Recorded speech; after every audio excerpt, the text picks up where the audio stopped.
الحمد لله وكفى وسلام على عباده الذين اصطفى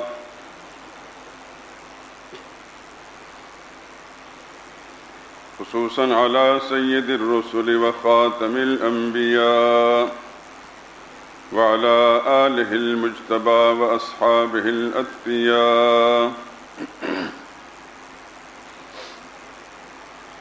أما بعد فإن خير الحديث كتاب الله وخير الهدي هدي محمد صلى الله عليه وسلم وشر الأمور محدثاتها وكل محدثة بدعة وكل بدعة ضلالة وكل ضلالة في النار. أعوذ بالله من الشيطان الرجيم. بسم الله الرحمن الرحيم. والسابقون الأولون من المهاجرين والأنصار والذين اتبعوهم بإحسان رضي الله عنهم ورضوا عنه وأعد لهم جنات تجري تحتها الأنهار خالدين فيها أبدا ذلك الفوز العظيم.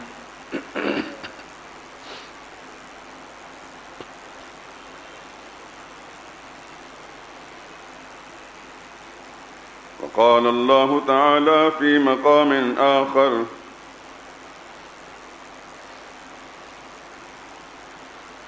إن الذين آمنوا وعملوا الصالحات أولئك هم خير البرية جزاؤهم عند ربهم جنات عدن تجري من تحتها الأنهار خالدين فيها أبدا رضي الله عنهم ورضوا عنه ذلك لمن خشي ربه.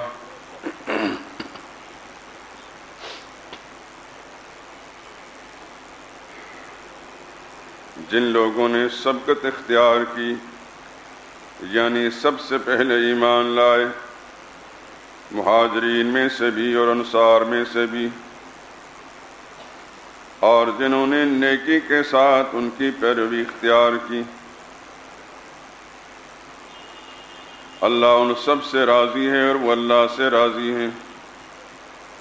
اللہ نے ان کے لیے باغات تیار کیے ہیں جن کے نیچے نہریں بہہ رہی ہیں، وہ ہمیشہ ان میں رہا کریں گے. یہ بہت بڑی کامیابی ہے.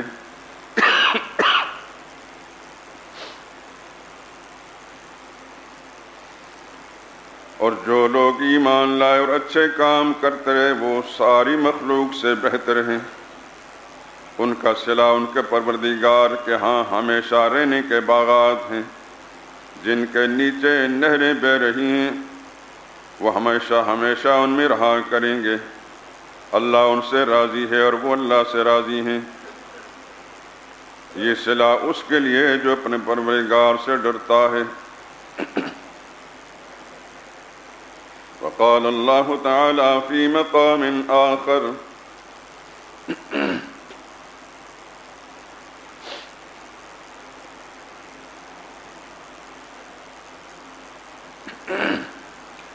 وعد اللہ المؤمنین والمؤمنات جنات تجری من تحتها الانہار خالدین فیہا ومساکن طیبۃ فی جنات عدن ورضوان من اللہ اکبر ذالک هو الفوز العظیم.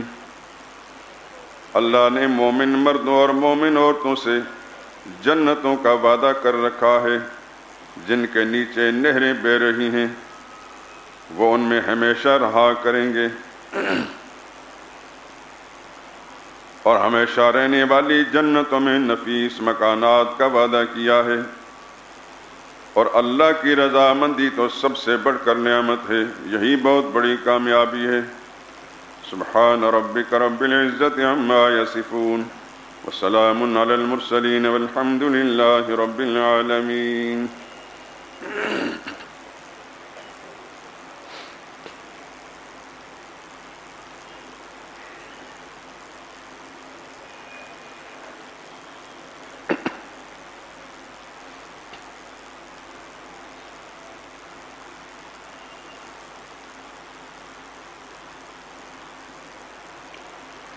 سید کونین تیرے جانثاروں کو سلام، سید کونین تیرے جانثاروں کو سلام، یعنی گردون نبوت کے ستاروں کو سلام۔ انبیاء کے بعد شہرا ہے انہی کے نام کا، جن کی ہمت سے پھلا پھولا چمن اسلام کا۔ ان حجازی غازیوں کو شہسواروں کو سلام، جن کی ہیبت سے لرزتے کفر کے ایوان تھے، جن سے لرزاں شام و روم و فارس و ایران تھے۔ ان خلافت راشدہ کے تاجداروں کو سلام، جن کا حملہ دشمنوں کو موت کا پیغام تھا، اس زمین پر کفر جن سے لرزہ بر اندام تھا۔ حق کی خوشنودی کے مخلص خواستگاروں کو سلام، جب کہیں باطل سے ٹکراتے تھے حق کے پاسباں، حق پرستوں کے تماشے دیکھتا تھا آسماں۔ جب کہیں باطل سے ٹکراتے تھے حق کے پاسباں، حق پرستوں کے تماشے دیکھتا تھا آسماں۔ ان کی تیغوں کی چمکتے تیز دھاروں کو سلام، ان کی کوشش سے ہمیں قرآن کی دولت ملی، ان کی کوشش سے ہمیں قرآن کی دولت ملی، ان کی ہمت سے رسول اللہ کی سنت ملی۔ ان رسول ہاشمی کے رازداروں کو سلام، ان میں صدیق و عمر کی امتیازی شان ہے، سو گئے اس گھر میں جس پر خلد بھی قربان ہے۔ گنبد خضرا کی رونق کو بہاروں کو سلام، ہر قدم ان کا خدا کے حکم کی تعمیل تھی، ان کے ہر قول و عمل میں دین کی تکمیل تھی۔ ہر قدم ان کا خدا کے حکم کی تعمیل تھی، ان کے ہر قول و عمل میں دین کی تکمیل تھی۔ دعوت دین الہ کے شاہکاروں کو سلام، سید کونین تیرے جانثاروں کو سلام، یعنی گردون نبوت کے ستاروں کو سلام۔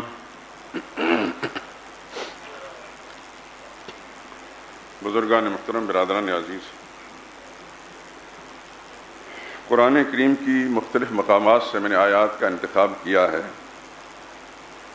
سورہ توبہ کی آیت نمبر 72 اور سورہ توبہ ہی کی آیت نمبر 100 اور 30ویں پارے میں سورہ بینہ کی آخری آیت نمبر 8، ان آیات کریمہ کی تلاوت کے ساتھ ساتھ ترجمہ پیش کیا ہے۔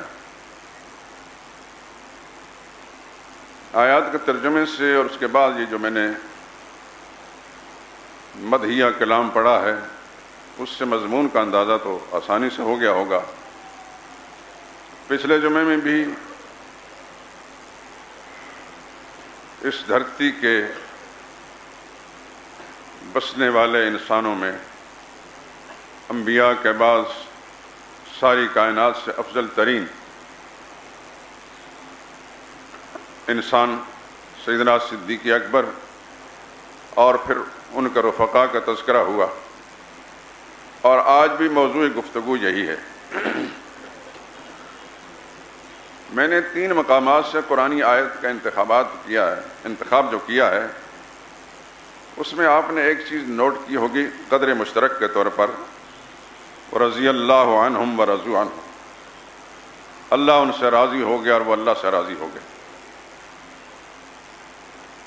ان میں جو آخری پارے کی آیت ہے سورہ بینہ کی، اس میں تھوڑی سی وضاحت میں کر دوں تاکہ آپ کے ذہن میں ہمیشہ یہ بات رہے، اللہ کرے کہ ہمیشہ رہے۔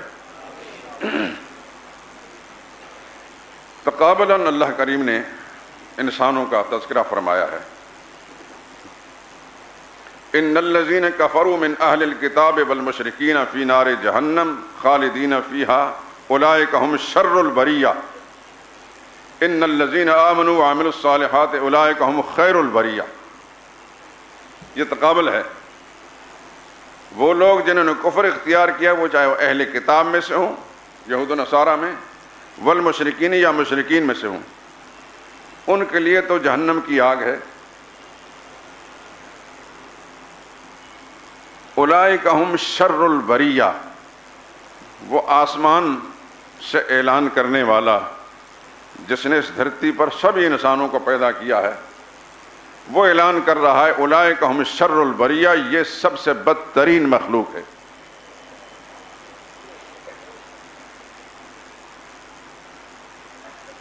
اور مقابلتاً ان الذین آمنوا وعملوا الصالحات، اور جو ایمان لے آئے، جنہوں نے میرے نبی کی دعوت کو قبول کر لیا اور ان پہ آنے والی وحی کو قبول کر لیا، وعملوا الصالحات، اور پھر نبی کے طریقے کے مطابق اچھے کام کرتے رہے، اولئک ہم خیر البریہ، یہ سب سے اچھے لوگ ہیں.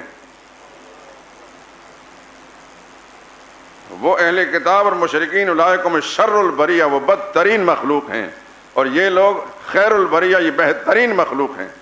یہ اعلان کس کا ہے؟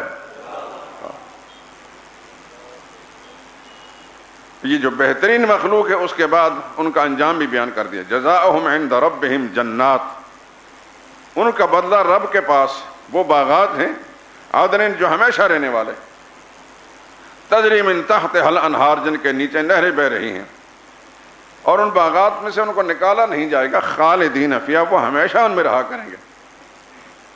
ان باغات کا کوئی ٹائم نہیں ہے کہ اب دروازہ بند ہونے والا ہے، وہ انہی کے لیے بنائے گئے ہیں. خالدین فیہا ابدا، وہ رہا کریں گے اس میں ہمیشہ کے لیے. اور ساتھ ایک اور اس سے بہتر بات بیان، رضی اللہ عنہم، اللہ انہیں سب سے راضی ہے، ورضوا عنہ، یہ اللہ سے راضی ہیں. یعنی انہوں نے اللہ کے حکموں کو جو مانا ہے تو مجبوری کے ساتھ نہیں مانا، رضا اور رغبت کے ساتھ مانا ہے، محبت اور پیار سے مانا ہے. اس واسطے اللہ ان سے راضی اور یہ اللہ سے راضی ہیں. یہ آیت اور سورہ توبہ کی آیت نمبر 100، والسابقون الاولون من المہاجرین والانصار والذین اتبعوہم بإحسان،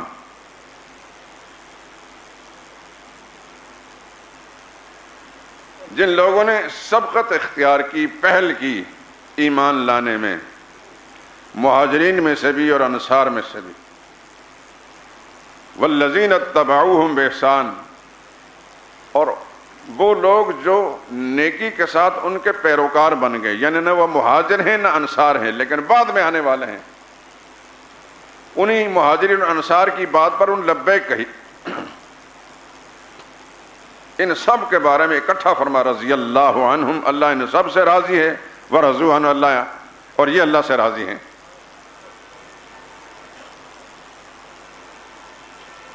اعد لہم جنات، اللہ نے ان کے لیے وہ جنات، باغات تیار کر رکھے ہیں، تجری تحتہا الانہار، جن کے نیچے نہریں بہہ رہی ہیں، خالدین فیہا، رہا کریں ان میں ابداً، ہمیشہ کے لیے.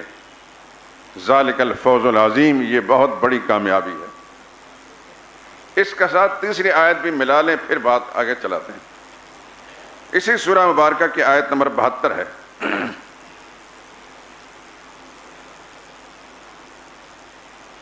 وعد اللہ المؤمنین والمؤمنات جنات، اللہ نے ایمان والے مومن مردوں سے اور مومن عورتوں سے وعدہ فرمایا ہے. یہ ذہن میں رہے کہ یہ اللہ کا وعدہ ہے، یہ پاکستانی قوم کا وعدہ نہیں.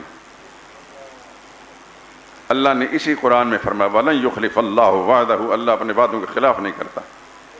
کبھی فرمایا ان اللہ لا یخلف المیعاد، اللہ وعدوں کے خلاف نہیں کرتے. وعد اللہ المؤمنین، اللہ نے ایمان والے مردوں عورتوں سے وعدہ کیا ہے جنات، ان باغات میں رہنے کا، تجری من تحت الانہار، جن کے نیچے نہریں بہتی ہیں. آپ نے کبھی ایسے بنگلے دیکھے ہوں گے کہ جو بہت با اثر لوگ اور فراوانی سے خرچ کر سکنے والے لوگ اپنے بنگلوں کے اندر ایسے نہریں نکالتے ہیں اور پھر ٹیوب ویل لگا کر ان کا پانی بہتا رہتا ہے. وہ اس بنگلے کے حسن و زینت میں چار چاند لگا دیتے ہیں. میں نے بھی اکا دکا کوئی بنگلہ دیکھا ایسا،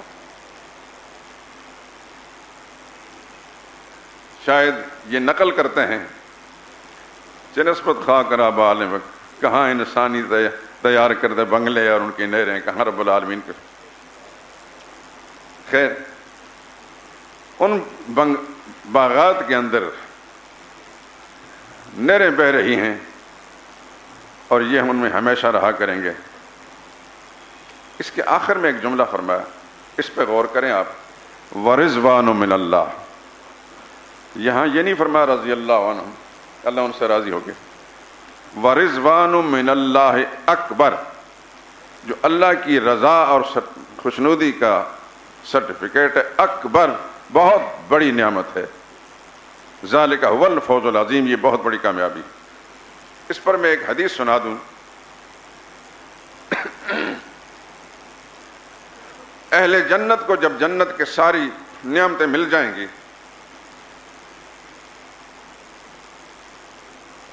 ظاہر بات ہے کہ جس کو جنت کا داخلہ مل گیا اس سے بڑی کامیابی اور کیا ہے. اللہ ان سے پوچھیں گے حل رضیتم، کیا تم خوش ہو گئے؟ تو عرض کریں یا اللہ خوش نہ ہو، جنت میں بھیج دیا گیا جس کا تصور بھی دنیا میں ہم نہیں کر سکتے تھے.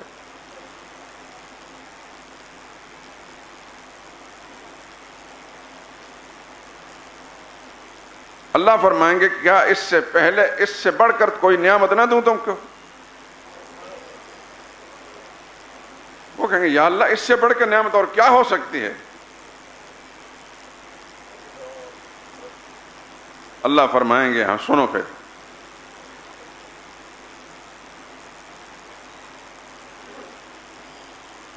آج میں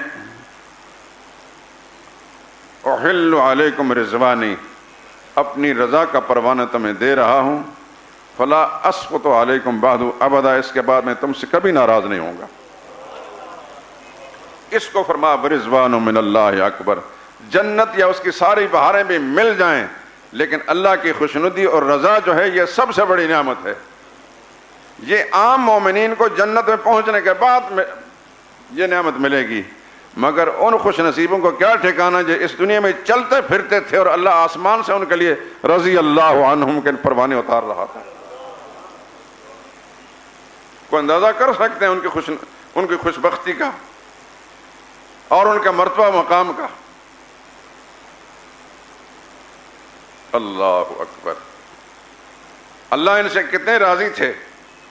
آئیے قرآن کریم کے ایک آیت سورہ انعام کی آیت نمبر 52 ہے، آپ بھی سنیے. وَلَا تَطْرُدِ الَّذِينَ يَدْعُونَ رَبَّهُمْ بِالْغَدَاةِ وَالْعَشِيِّ يُرِيدُونَ وَجْهَهُ مَا عَلَيْكَ مِنْ حِسَابِهِمْ مِنْ شَيْءٍ وَمَا مِنْ حِسَابِكَ عَلَيْهِمْ مِنْ شَيْءٍ فَتَطْرُدَهُمْ فَتَكُونَ مِنَ الظَّالِمِينَ.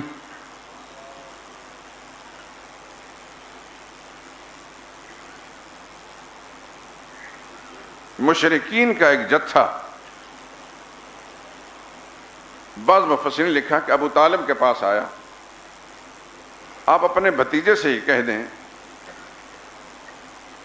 کہ ہم آپ کے پاس آپ کی باتیں سننے کے لیے آنا چاہتے ہیں، لیکن وہاں ان کی محفل کے اندر وہ لوگ بیٹھے ہوتے ہیں جو ہمارے غلام تھے، یا وہ لوگ ہیں جو معاشرے کے بالکل کم تر لوگ، ہم ان کے ساتھ بیٹھنا اپنی توہین سمجھتے ہیں. اگر آپ کا بھتیجا ان کو اپنے مجلس سے ہٹا دے، پھر ہم آپ کے بھتیجے کے پاس آ کر ان کی باتیں سنیں گے، دل چاہے گا تو مانیں گے، لیکن شرط یہ ہے کہ ان کو ہٹایا جائے. یہ مرض ہر زمانے میں رہا ہے. کفار میں تو تھا ہی، لیکن ہم مسلمانوں کے اندر جو پیسے والے لوگ ہیں، دولت کی فراوانی ہے، جن کے پاس مال و دولت ہے یا مرتبہ اور عہدہ ہے، وہ کسی بھی نوکر کو، ملازم کو، نچلے طبقے کے آدمی کو اپنی محفل میں بیٹھنا برداشت نہیں کرتا ہے۔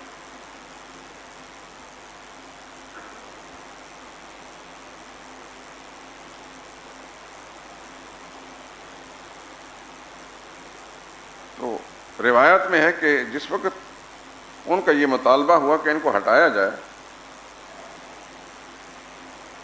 تو فاروق اعظم رضی اللہ تعالیٰ عنہ، جس میں جوش ایمانی بہت زیادہ تھا، انہوں نے حضور صلی اللہ علیہ وسلم سے عرض کیا، یا رسول اللہ، یہ تو اپنے ہی لوگ ہیں، یہ تو مخلص لوگ ہیں، پکے لوگ ہیں، ان کے تو بگڑنے کا خطرہ نہیں، لیکن اگر ان کے چند منٹ کے ہٹ جانے سے وہ بدبخت آ کر کوئی بات سن لے، شاید کہ ان کو ایمان کی دولت مل جائے۔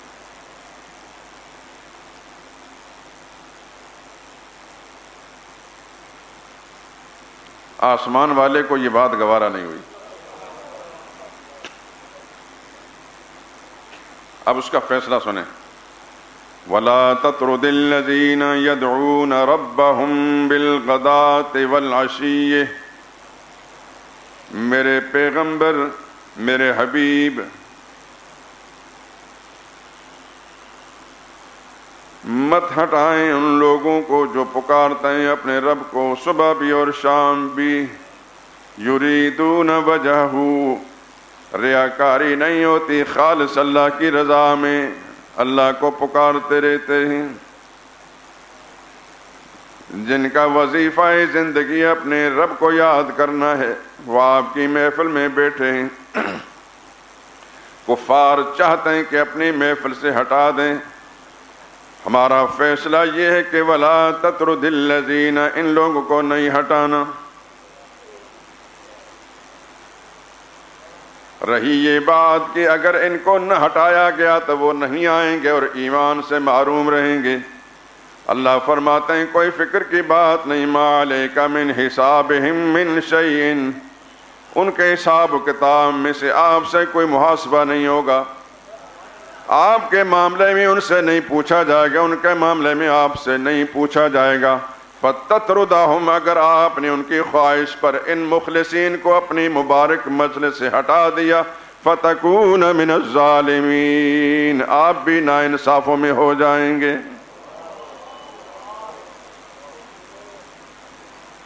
دیکھیے اللہ کے نزدیک کیا قیمت ہے ان لوگوں کی۔ یہ نبی کے ساتھی، نبی کے صحابہ، ان کی قیمت پوچھنی ہے تو قرآن کریم سے پوچھیں۔ ایک دوسرا مقام میں بتاتا ہوں آپ کو،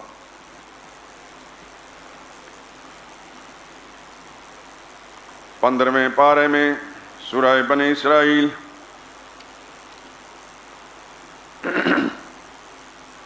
وَاصْبِرْ نَفْسَكَ مَعَ الَّذِينَ، سورہ بنی اسرائیل نہیں، سورہ کہف، وَاصْبِرْ نَفْسَكَ مَعَ الَّذِينَ يَدْعُونَ رَبَّهُمْ بِالْغَدَاةِ وَالْعَشِيِّ يُرِيدُونَ وَجْهَهُ۔ میرے حبیب، آپ اپنے آپ کو روکے رکھیں ان لوگوں کے ساتھ، یعنی آپ ان کے ساتھ رہیے، ان کا ساتھ دیجئے جو پکارتے ہیں اپنے رب کو صبح اور شام صرف اللہ کی رضا کے لیے۔ وَلَا تَعْدُ عَيْنَاكَ عَنْهُمْ، آپ ان سے اپنی نگاہ التفات، نگاہ محبت مت ہٹائیے۔ کسی اور کے پاس بیٹھنے کی اجازت نہیں، انہی کے پاس بیٹھیں، انہی کے ساتھ رہیں اور اپنی نظر شفقت ہمیشہ ان پر رکھیں، مت ہٹائیں اپنی آنکھیں ان سے۔ ترید زینت الحیات الدنیا، اگر کوئی دنیا کا مالدار دولت مند آ جائے، چمک دمک کو دیکھ کر اس کی طرف توجہ نہ کریں۔ وَلَا تُطِعْ مَنْ أَغْفَلْنَا قَلْبَهُ عَنْ ذِكْرِنَا، جس کا دل ہماری یاد سے غافل ہے، اس کی بات کو مت مانیے۔ دیکھا قرآن کی یہ سفارشیں کہاں سے آ رہی ہیں؟ اللہ کی طرف سے، اپنے پیغمبر کو صلی اللہ علیہ وسلم۔ کن کے بارے میں؟ نبی کے ساتھیوں کے بارے میں۔ ہمارے استاد حضرت شیخ القرآن رحمہ اللہ فرمایا کرتے تھے صحابہ کا مقام پوچھنا ہے تو قرآن سے پوچھو، تاریخ کی کتابوں سے مت پوچھو۔ تاریخ لکھنے والے بہت چھوٹے لوگ ہیں، اتنے چھوٹے ہیں کہ ان کی جوتیوں کے تلووں کے ساتھ لگی ہوئی مٹی سے بھی کہیں زیادہ حقیر ہیں۔ وہ اگر ان کے بارے میں کوئی ایسی اونچ نیچ بات لکھتے ہیں تو کوئی اعتبار بھی نہیں۔ صحابہ کا مقام پوچھو، رب سے پوچھو۔ صحابہ کا مقام پوچھنا ہے محمد مصطفیٰ سے پوچھو صلی اللہ علیہ وسلم۔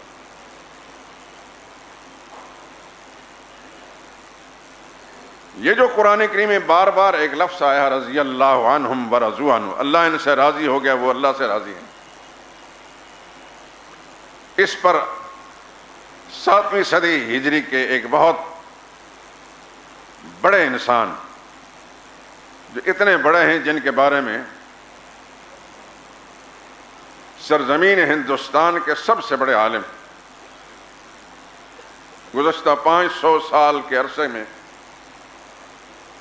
شاہ ولی اللہ سے پہلے کہ جو عرصہ گزرا ہے اس سے بھی، اور اس کے بعد آج تک اتنا بڑا عالم کوئی نہیں گزرا، علامہ انور شاہ کشمیری رحمۃ اللہ تعالی علیہ۔ وہ فرماتے تھے کہ جب میں علامہ ابن تیمیہ کی کتابیں دیکھتا ہوں، پڑھتا ہوں، تو مجھ پر یوں بوجھ پڑتا ہے جیسے میں ایک پہاڑ کے نیچے آ گیا ہوں۔ اور فرماتے تھے کانا جبل من جبال العلم، وہ علم کے پہاڑوں میں سے ایک پہاڑ تھا۔ ابن تیمیہ نے ایک کتاب لکھی ہے الصارم المسلول،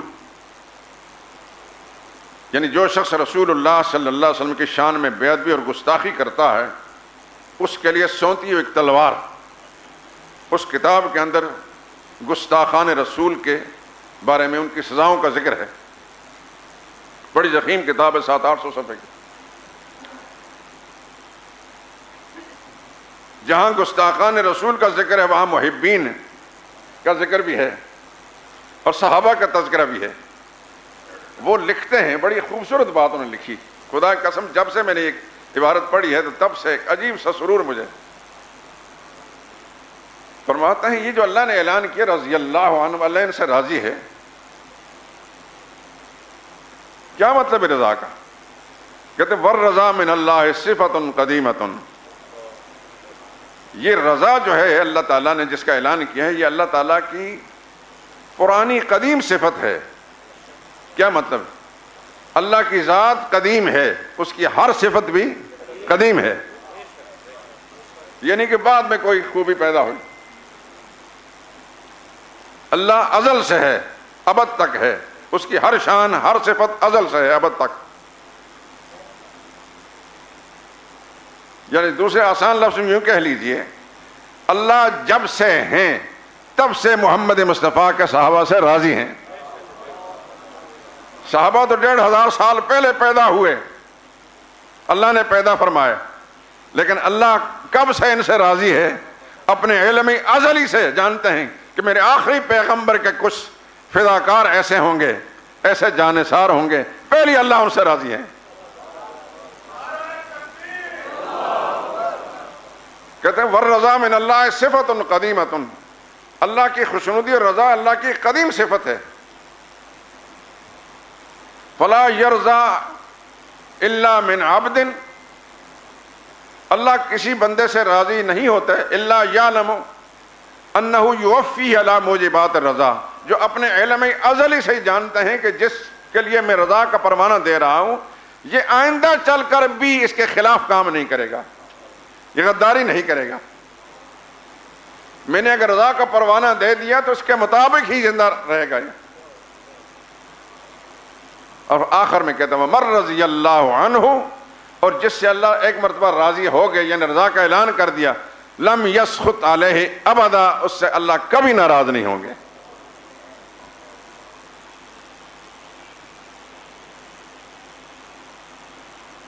میری وہ باتیں یاد ہوں گی، میں نے کہا تھا کہ اپنے دل اور دماغ کو، اپنے سینوں کو کبھی بھی صحابہ کی محبت سے خالی نہ پائیں، ٹٹولتے رہیں، سوچتے رہیں کہ میرے دل اور دماغ میں سب سے زیادہ محبت کس کی ہے۔ محبت کے بھی درجات ہیں، یاد رکھیں، سن لیں اور یہ دعا کریں میرے لیے اور اپنے لیے بھی، خدا ہمیں زندگی کی آخری سانس تک اس پر قائم رکھے۔ سب سے بڑی محبت ہے رب کی ذات کے ساتھ، یہ قرآن میں فیصلہ ہے۔ والذین آمنوا اشد حبا للہ، جو ایمان والے سب سے زیادہ محبت اللہ کی ذات سے رکھتے ہیں، کہ وہ ہمارے خالق بھی ہیں، مالک بھی ہیں، رازق بھی ہیں، سب کچھ ہیں۔ اللہ کے بعد پھر مخلوق میں سب سے بڑی محبت اللہ کے نبی سے صلی اللہ علیہ وسلم، اور نبی کے بعد سب سے بڑی محبت پھر صحابہ سے۔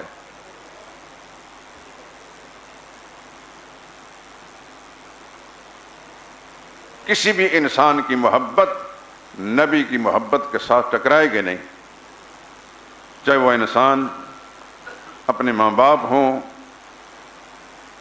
اولاد ہو، بہن بھائی ہوں، دوست یار احباب ہوں، اپنے استاد ہوں، اپنے پیر و مرشد ہوں، اپنے حکمران ہوں، کوئی بھی دنیا کا انسان ایسا نہیں کہ اس کے ساتھ محبت صحابہ سے بڑھ کر ہو۔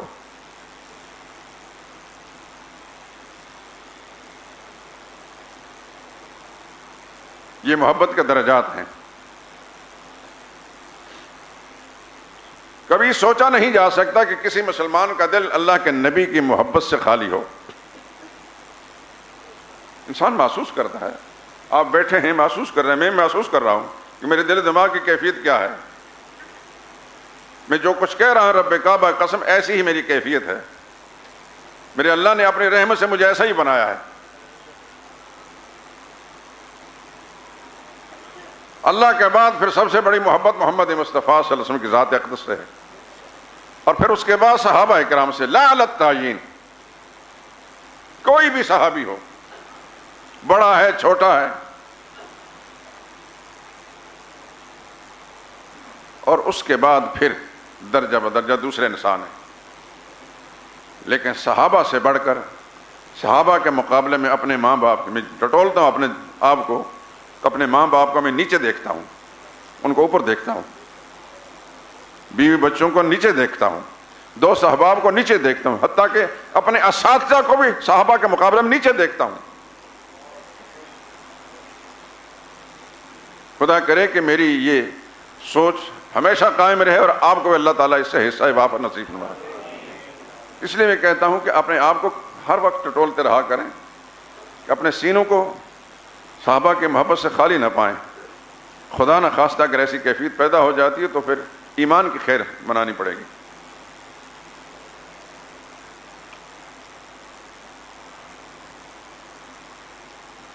پچھلے جمعے میں آپ سن چکے ہیں سورہ مجادلہ کی آخری آیت، اولئک کتب فی قلوبہم الایمان، یہ وہ لوگ ہیں اللہ نے ان کے دلوں میں اپنے تقدیر کے قلم سے ایمان لکھا ہے۔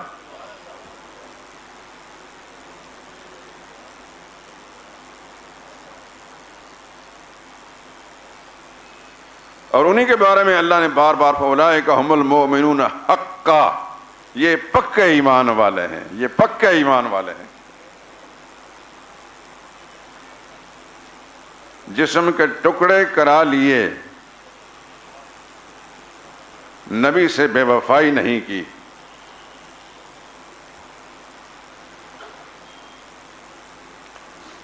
سیدنا سعد بن معاذ رضی اللہ تعالیٰ عنہ، یہ جلیل قدر صحابی ہیں، غزوہ احزاب کے اندر دشمن کا ایک تیر ان کو لگا،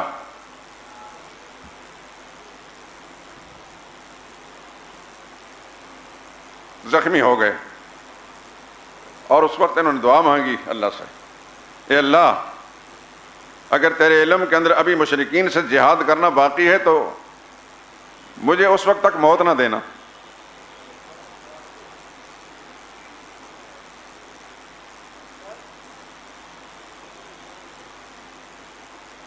میرا یہ زخم بلا شبہ چلتا رہے لیکن موت نہ دینا۔ اگر تیرے علم کے اندر کفار و مشرکین سے جہاد کا سلسلہ ختم ہے اور جہاد والا عمل مکمل ہو چکا ہے تو پھر بلا شبہ مجھے اسی زخم سے موت دے دینا۔ سوچئے، ایمان کی کیفیت دیکھیں آپ۔ ایک جلیل قدر صحابی ہیں، اور آپ یہ جانتے ہیں کہ غزوہ احزاب سے واپسی پر جس وقت وہاں لڑائی تو ہوئی نہیں، محاصرہ ہوا اور اس پر مشرکین ناکام خائب و خاسر، وہاں سے لوٹ تفصیلات چھوڑتا ہوں میں۔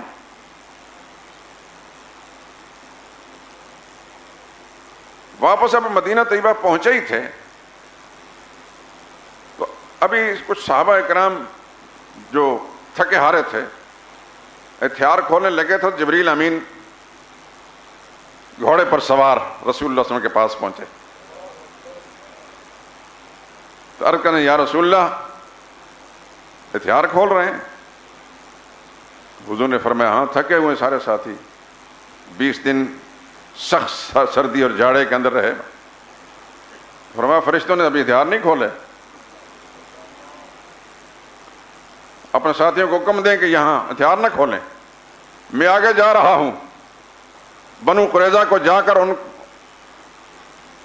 ان کو زیر و زبر کرنے لگا ہوں، یا ان کے اندر خوف و ہراس کی کیفیت پیدا کرنے لگا ہوں، اپنے ساتھیوں کو لے کر آئیں آپ۔ چنانچہ حضور صلی اللہ علیہ وسلم اس وقت اعلان کر دے، لا یصلی احدکم الا فی بنی قریظہ، تم میں سے کوئی شخص عصر کی نماز نہ پڑھے بلکہ بنی قریظہ میں جا کر پڑھے۔ یہ بنو قریظہ یہودیوں کا ایک طبقہ تھا، انہوں نے پہلے حضور صلی اللہ علیہ وسلم کے امن کا معاہدہ کیا تھا، عین موقع پر غداری کی انہوں نے۔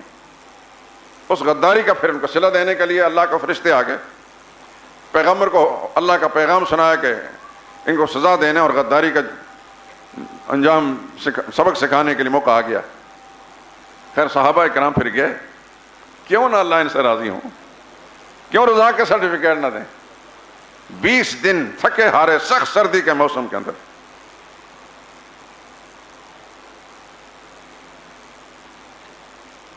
چنانچہ صحابہ اکرام کے تفصیلات چھوڑتا ہوں، درمیان میں کسی نے راستے میں نماز پڑھی، کسی نے بنو قریظہ میں جا کے نماز پڑھی، حضور کو پتہ چلا، حضور نے فرمایا انہوں نے بھی ٹھیک کیا، انہوں نے بھی ٹھیک کیا۔ وہاں پھر جب گئے تو یہودیوں کے جن مرد اور عورتیں روتے ہوئے آئے۔ حضرت ابو لبابہ رضی اللہ تعالیٰ عنہ ایک مشہور صحابی ہیں، ان کو بھیجا گیا تھا، حضور صلی اللہ علیہ وسلم نے فرمایا جا کر ان کی صورتحال معلوم کر کے آؤ۔ ان کے پرانے کو خاندانی تعلقات بھی تھے۔ ابو لبابہ جب وہاں گئے تو گھبرائے ہوئے تھے وہ یہودی کہ ہم نے غداری کر لی ہے، اب اس کی سزا ہمیں ملنی ہے۔ عورتیں بچے رو رہے ہیں۔ ابو لبابہ رضی اللہ تعالیٰ عنہ سے پوچھا گیا، انہوں نے پوچھا کہ کیا صورتحال ہے، محمد مصطفیٰ صلی اللہ علیہ وسلم ہم پر حملہ آور ہونے والے ہیں؟ انہوں نے کہا ہاں آنے ہیں، انہوں نے آنا ہے۔ تو ساتھ اس طرح گردن طرف اشارہ کر دیا، تمہاری گردنیں کٹیں گی۔ مان ان کو خیال آیا کہ میں نے تو رسول اللہ صلی اللہ علیہ وسلم کا راز کھول دیا، اور حضور نے فرمایا تھا وہاں جا کر کوئی کرنا نہیں، کوئی بات نہیں کرنی، بس صرف صورتحال معلوم کر کے آنا ہے۔ اس قدر انہیں صدمہ ہوا، وہیں سے واپس لوٹے اور قسم کھائی کہ میں خدا کی قسم کبھی بھی اس شہر اس علاقے کو ان لوگوں کبھی نہیں دیکھوں گا، اس یہاں آنے سے مجھے رسول اللہ صلی اللہ علیہ وسلم کے ساتھ بدعہدی کا موقع ملا۔ وہاں سے واپس گئے، جا کر مسجد نبی کے اندر ایک ستون سے اپنے آپ کو باندھ دیا کہ میں خدا کا قیدی ہوں، خدا کا مجرم ہوں، اللہ میری توبہ قبول کریں گے یا رسول اللہ کھولیں گے تو کھولوں گا۔ چنانچہ حضور صلی اللہ علیہ وسلم کو پتہ چلا تو حضور نے فرمایا کہ میرے پاس آ جاتا ابو لبابہ تو شاید معاملہ ٹھیک ہو جاتا، جب اس نے اپنے آپ کو باندھ دیا تو پھر اللہ ہی کی طرف سے فیصلہ آئے گا تو کھولا جائے گا۔ چنانچہ کئی روز کے بعد ابو لبابہ کو اللہ نے توبہ قبول فرمائی تو پھر ان کو کھولا گیا۔ صرف نماز کے وقت کھول دیتے تھے یا قضاء حاجت کے وقت پھر باندھ دیتے تھے۔ یہ ضمنی سی باتیں ہیں۔ حضرت سعد بن معاذ کی بات کر رہا ہوں کہ یہ ان کو سواری پر سوار کر کے لے گئے۔ انہوں نے رسول اللہ صلی اللہ علیہ وسلم پوچھا کہ ہمارے بارے میں کیا فیصلہ؟ حضور نے فرمایا کہ سعد بن معاذ جن کے ساتھ ہمارے پرانے تعلقات بھی ہیں وہ کوئی فیصلہ کریں اس پر راضی ہو جاؤ، کہیں گے ہم راضی ہیں۔ سعد بن معاذ کو جب وہاں سواری سے اتارا گیا تو حضور نے فرمایا قوموا الی سیدکم، تمہارا سردار آ گیا، اس کے لیے کھڑے ہو احترام کے اندر۔ وہ زخمی حالت میں تھے، ان کو جب اتارا گیا تو حضور صلی اللہ علیہ وسلم نے فرمایا، حالانکہ اس سے پہلے حضور پر وحی آ چکی تھی لیکن انہوں نے وہی فیصلہ کیا جو وحی کے مطابق تھا۔ وحی یہی تھی کہ ان کے مردوں کو قتل کیا جائے اور عورتوں اور بچوں کو غلام بنا لیا جائے. تو سعد بن معاذ پر بڑا اعتماد کرتے تھے، لیکن سعد بن معاذ بھی اللہ اور رسول کی خوشنودی کے خلاف تو کام نہیں کر سکتے تھے. انہوں نے یہی فیصلہ کہ میرا فیصلہ یہ ہے کہ ان کے مردوں کو قتل کر دیا جائے، ان غداروں کو. حالانکہ حضور نے ان کو امن کا پیغام دیا تھا کہ تمہاری جان مال محفوظ ہے، لیکن مشرکین مکہ کے ساتھ مل کر انہوں نے غداری کی اور اپنا معاہدہ توڑ دیا. اور کسی مسلمان نے جب ان کو معاہدہ یاد دلایا تو انہیں کون سا معاہدہ، کون سا محمد، میں نہیں جانتا اس معاہدے کو. پھر اس کا انجام تو ایسا ملنا چاہیے. تو انہوں نے سعد بن معاذ کے فیصلے مطابق بنو قریظہ کے مردوں کو قتل کیا گیا اور ان کی عورتیں اور بچے غلام بنا کر ان کو مختلف علاقوں میں لے جا کر فروخت کیا گیا، اور وہاں سے آنے والا مال مسلمان مجاہدین کے لیے ہتھیار خریدے گئے. تفصیلات چھوڑتا ہوں میں.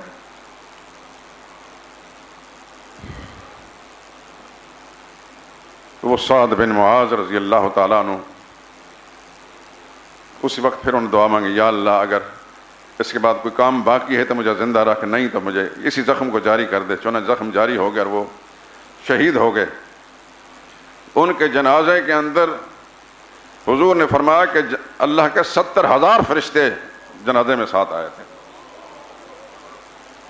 حضور صلی اللہ علیہ وسلم جب چل رہے تھے جنازے میں رخصت کرنے کے لیے، تھوڑے چھوٹے قدم لے کر کسی نے یا رسول اللہ، فرمایا فرشتے اس قدر زیادہ ہیں کہ آگے قدم بڑھا نہیں سکتا.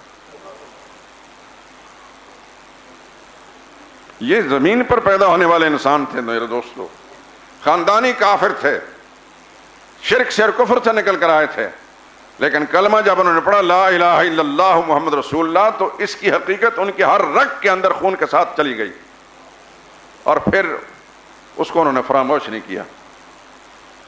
یہ سب لوگ انہوں نے اللہ کی محبت میں، اللہ کے نبی کی محبت میں میری جانیں بھی قربان کر دی، مال بھی قربان کر دیے، علاقے بھی قربان کر دی، جائیدادیں بھی قربان کر دی. اس لیے میں بار بار یہ کہتا ہوں، میں تو یہ مختصر سی ایک بات ہوتی کیا میں اور میں، وہ کہتے ہیں کیا بدی اور کیا بدی کا شعرا، صحابہ کا مقام بیان کرنا کیا ہے، لیکن یہ کہ وہ اپنی نسبت تو قائم کر لیتے ہیں چند ٹوٹی پھوٹی باتیں کر کے. سب دوستوں سے، نوجوانوں سے یہ گزارش ہے، اپنے سینوں کو، دل و دماغ کو صحابہ کی محبت سے خالی نہ سمجھیں. اگر خدا بند قدوس کے ہاں سرخ روح ہو کر جانا ہے، اور یہ بات یقینی ہے کہ میں نے اور آپ سب نے جانا ہے، موت کی ہچکی سب کو لگے گی، وہ ہر دروازہ کی مہمان ہے، آگے پیچھے اس نے آنا ہے، اور قبر شاید کسی خوش نصیب کو مل جائے، ضروری نہیں کہ سب کو قبر میں ملے. کسی دانا نے کہا ہے نا، موت تو یقینی ہے لیکن قبر ملنے میں شک ہے. کسی کو قبر ملتی ہے، کسی کی نہیں ملتی.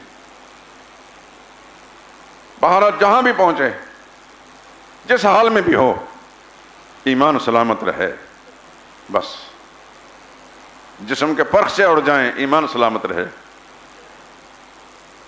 اسی لیے تو حدیث میں آتا ہے کہ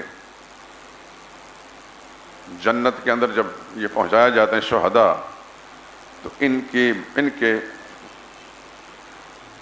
بدن تو اس دنیا کے اندر پرخ سے اڑ گئے، وہاں ان کو جسم مثالی دیا جاتے ہیں، ان کی روحوں کو مثالی جسم کے اندر روحیں ڈالی جاتی ہیں، اور پھر وہ جنت کے اندر اڑتی پھرتے ہیں اور جنت کے پھل اور وہاں کی نعمتیں کھاتے پیتے ہیں. اور وہ یہ چاہتے ہیں، اللہ سے درخواست کریں، یا اللہ ایک دفعہ ہمیں پھر دنیا میں بھیج، تاکہ پھر تیرے نام پر ہم قربان ہوں، ہمارے جسم کے پرزے اڑ جائیں. اللہ فرمائیں گے ہر نعمت تمہیں یہاں مل سکتی ہے، لیکن یہاں سے پھر دوبارہ دنیا میں نہیں بھیجا جائے گا، یہ میرا قانون نہیں ہے. تو جو لوگ اس انداز سے اللہ کے لیے قربانیاں دیتے ہیں، پھر ان کے بارے میں ایک مسلمان کلمہ گو اپنے آپ اپنے دل کے اندر محبت کا احساس محسوس نہ کرے، تو اس کا معنی ہے وہ مشکوک ہے، معاملہ مومن نہیں ہے وہ. آپ اور میں جس ماحول کے اندر جی رہے ہیں، جس فضا کے اندر زندگی گزار رہے ہیں، یہ بہت فتنے کا دور ہے، فتنے منہ کھولے ہوئے ہیں. آپ نے 2 روز میں 3 روز کے اندر سوشل میڈیا پر ایک بدبخت جو رسول اللہ صلی اللہ علیہ وسلم کا نام لے کر گالیاں بک رہا تھا اور قرآن کریم کے کے اوپر جوتا اس نے رکھا ہوا ہے، اس طرح کھول کر اس کی تصویر ہے. کیا آگ نہیں لگتی انسان کو؟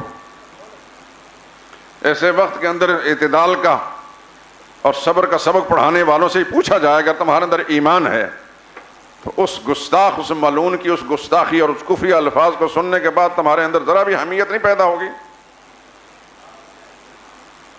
خدا کی قسم برداشت نہیں کر سکتا انسان.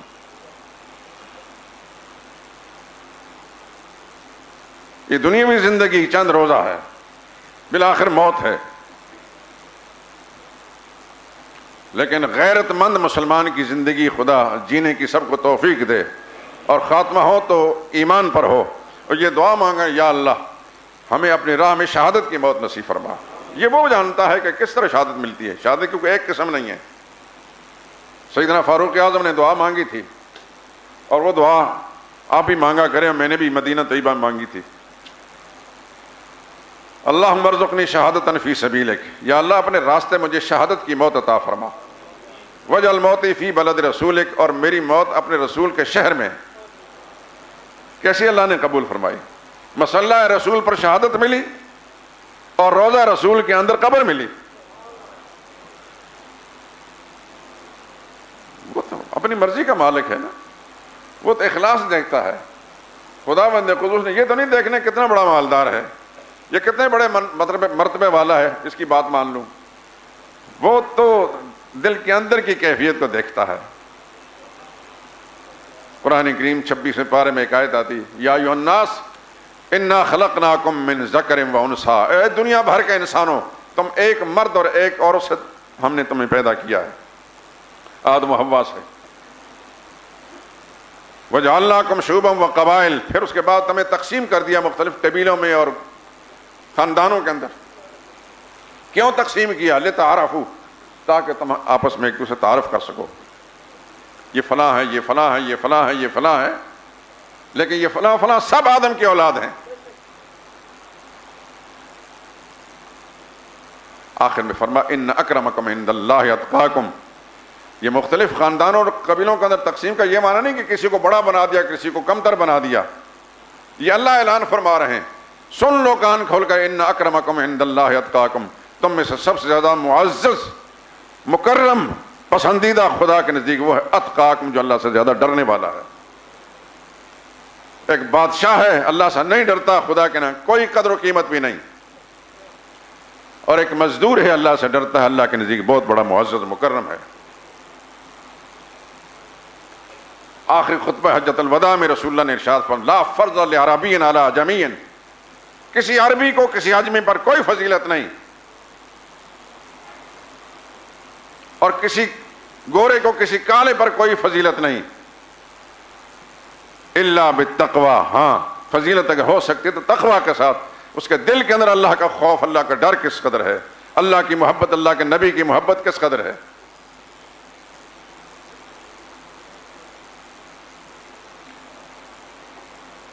میرے دوستو، پھر میں گزارش کروں گا کہ دنیا کا نظام جسے اللہ نے چلانا ہے چلے گا. جب تک اللہ نے ہمیں زندہ رکھنا ہے چلائے گا. کوئی امیر ہے، کوئی غریب ہے، یہ سب اللہ کی تقسیمیں ہیں. واللہ فضل بعضکم علی بعض فی الرزق، یہ اللہ کی تقسیم ہے. اللہ نے رزق کے اندر تم میں سے کسی کو زیادہ رزق دے دیا، کسی کو کم دے دیا، یہ اس کی تقسیم ہے. لیکن آخر جانا ہے. جو بہت بڑا دولت مند ہے اس کو، اور جو بالکل نادار ہے اس کی قبر کو جب ناپا جائے تو بالکل برابر کی قبر ہوتی ہے. امیر کے کفن میں جیب نہیں ہوتے، غریب کے کفن میں بھی جیب نہیں ہوتے. وَلَقَدْ جِئْتُمُونَا فُرَادَىٰ كَمَا خَلَقْنَاكُمْ، جیسا امیر کا بچہ ماں کے پیٹ سے پیدا ہوا تھا، جسم پر لباس نہیں تھا، نہ لباس تھا، نہ جیب تھے، نہ اس کے اندر سونے اور چاندی کے سکے تھے. غریب کا بچہ بھی ایسا ہی بے لباس پیدا ہوا، امیر کا بھی، اور واپس بھی اسی طریقے سے جاتا ہے. کوئی شخص اس بات پر گھمنڈ نہ کرے کہ میں بڑا دولت مند ہوں، بڑا عہدہ اور اقتدار والا ہوں. کوئی حیثیت نہیں. رب کعبہ کی قسم، اللہ کے نزدیک حیثیت اسی کے جو خدا بند کو زیادہ ڈرنے والا ہے. ابھی آپ نے قرآنی آیات کے حوالے سے ان صحابہ اکرام کا، ان میں سے حضرت مقداد ہیں، سلمان فارسی ہیں، صہیب رومی ہیں، حضرت عبداللہ بن مسعود ہیں، ان کا نام آتے ہیں. یہ بیٹھے ہوئے تھے تو مشرکین نے کہا ان کو ہٹاؤ تو پھر ہم آئیں گے. اللہ نے کیسے فرمایا؟ وَلَا تَطْرُدِ الَّذِينَ يَدْعُونَ رَبَّهُمْ بِالْغَدَاةِ وَالْعَشِيِّ، مت ہٹائیں ان کو. اگر ہٹائیں گے مشرکین کی بات مان لی فَتَكُونَ مِنَ الظَّالِمِينَ، تو پھر آپ ناانصافوں میں ہو جائیں گے. بلکہ خود پیغمبر کو فرمایا وَاصْبِرْ نَفْسَكَ مَعَ الَّذِينَ يَدْعُونَ رَبَّهُمْ بِالْغَدَاةِ وَالْعَشِيِّ، اپنے آپ کو بھی ان کے ساتھ روکے رکھیں، آپ ان کی مجلس میں بیٹھیں، ان سے نظریں مت ہٹائیں. ایسا لگتا ہے رب العالمین نے ان کے اندر جھانک کر دیکھ لیا تھا کہ خدا کے ہاں کتنے مقبول اور پسندیدہ تھے کہ اپنے نبی کو حکم دیا جا رہا ہے. غزوہ احد کے موقع پر بعض صحابہ اکرام کے قدم اکھڑ گئے تھے. پڑھتے ہیں آپ قرآن کریم کے اندر، اور میدان جہاد سے بھاگ جانا یہ گناہ کبیرہ ہے، کبیرہ گناہ کے مرتکب ہوئے. اب لوگوں کے ذہنوں کے اندر شکوک و شبہات جنم لینے لگے.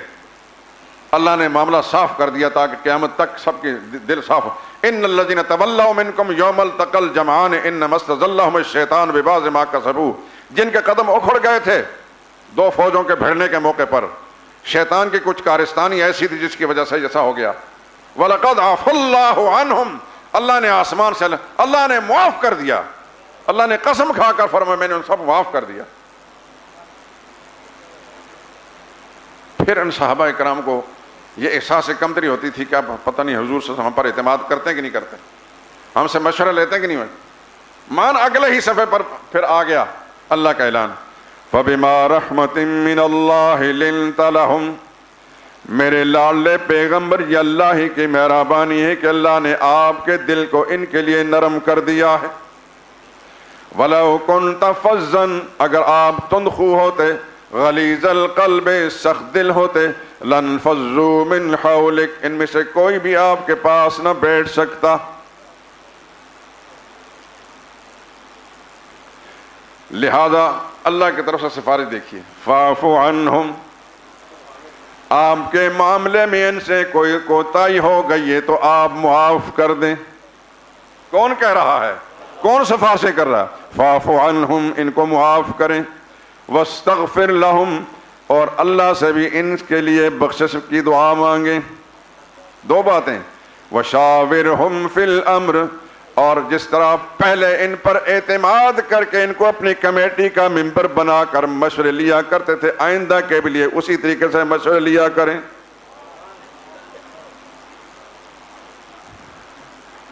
کیا مقام ہے پروردگار عالم کے نزدیک ان لوگوں کا، حالانکہ ان سے ایک سنگین غلطی ہوئی.